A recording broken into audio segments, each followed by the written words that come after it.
বরযাত্রীতে গিয়ে জমিয়ে খাওয়া দাওয়া করলাম। হ্যাঁ বন্ধু, তোমরা তো আগের পার্টে দেখেছিলে যে বরের আশীর্বাদ পর্ব চলছিল। এখন বর যাবে বিয়ে করতে, তাই মা আশীর্বাদ করে দিচ্ছে। আশীর্বাদ করা, বরণ করা সবকিছু অলরেডি হয়ে গেছে, আর এই যে রিচুয়ালসটা থাকে ওটাও কমপ্লিট হয়ে গেল। এখন আমরা সবাই মিলে নাচানাচি করতে করতে মেয়ের বাড়ি চলে গেলাম। যেহেতু একই পাড়ার মধ্যে বিয়ে হচ্ছে, তাই হেঁটে হেঁটেই চলে গেলাম মেয়ের বাড়িতে। গেটের সামনে খুব সুন্দর একটা লাইটিং করেছে। এইখান থেকে যেতে যেতে বরের গাড়িটা চলে আসলো, আর ও এখন যাবে শ্বশুর বাড়িতে। গেটের মুখে ঢুকতেই চোখ তুলে দেখো না কে এসেছে, এই গানটা লাগিয়ে দিয়েছে, আর আমরা সবাই মিলে একটু নাচানাচি করে নিচ্ছিলাম। আর গেটের সামনে ঢুকতেই ওকে গেট আটকে দিল। তারপরে বরণ ধরণ করার পরে আমরা সবাই মিলে একটু নাচ করছিলাম, আর এত মজা হচ্ছিল কি বলবো বন্ধুরা। সে ভিড় সামলে আমি ঢুকলাম প্যান্ডেলে। বর ঢুকতে না ঢুকতেই সঙ্গে সঙ্গে বিয়েতে বসে পড়লো, কেন কি ওর লগ্ন ছিল রাত্রি 9টায়। বিয়েতে বসিয়ে আমরা চলে গেলাম একটু বইয়ের কাছে, আর গিয়ে একটু ফটোও তুলে নিচ্ছিলাম। এত গরম পড়েছে, তার মধ্যে আমরা ঘামিয়ে গেলাম। বিয়ে বাড়িতে এসে অনেক মেয়েও দেখলাম। এখন আমি গিয়েছি ফুচকা স্টলে, আর এখানে দেখো এত ভিড়। বিয়ে বাড়িতে ফুচকা স্টলে ভিড় হবে না এমন কোনো কথা হতে পারে বন্ধুরা?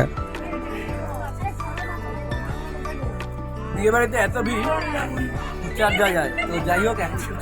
খাওয়ার পর আমরা চলে গেলাম বউয়ের কাছে, আর এখানে একটু পরেই নিয়ে আসবে বউকে। আমরা গিয়ে ফার্স্ট ব্যাচে খেতে বসে বললাম কি মেনু আছে তোমরা একটু পজ করে দেখে নিও। জামাইবাবু আর আমি যেহেতু বাড়ি চলে যাবো, তাই ফার্স্ট ব্যাচেই তাড়াতাড়ি বসে পড়লাম। ফার্স্টেই দিয়ে গেল ভেজিটেবিল চপ, তারপরে স্যালাড সস দিয়ে গেল। এটা খেতে খেতেই সত্যি এত টেস্ট করেছে, হালকা পাতলার মধ্যে একদম দারুণ, কোনো কথাই হবে না। এরপরে কড়াইশুঁটির কচুরি আর চানা মশলা। চলো এটা এখন চটপট করে ছিঁড়ে আমি মুখে ঢুকাই। খাবো কি, আমি ট্রেন দেখতে দেখতে ব্যস্ত, কেন কি এত তাড়াতাড়ি খেতে বসেছি। আর এদিকে বাড়িও যাবো, সঙ্গে সঙ্গে ফ্রাইড রাইস চলে আসলো। এরপরে আসলো চিকেন কষা। চিকেন কষা নিয়ে তো কোনো কথাই হবে না, চিকেন কষাটা একদম ঝোলটা একদম অসাম করেছিল। তো চলো চটপট করে এখন খেয়ে নিই। খাওয়া দাওয়ার পর চলে আসলো চাটনি আর পাঁপড়। যেহেতু এটা আমের চাটনি, দিদি নেয়নি, আমি আমের চাটনি নিয়ে চটপট করে খেয়ে নিলাম। আর কৃষ্ণ এদিকে দুটো তিনটে মিষ্টি একবারে মুখে ঢুকিয়ে দিল।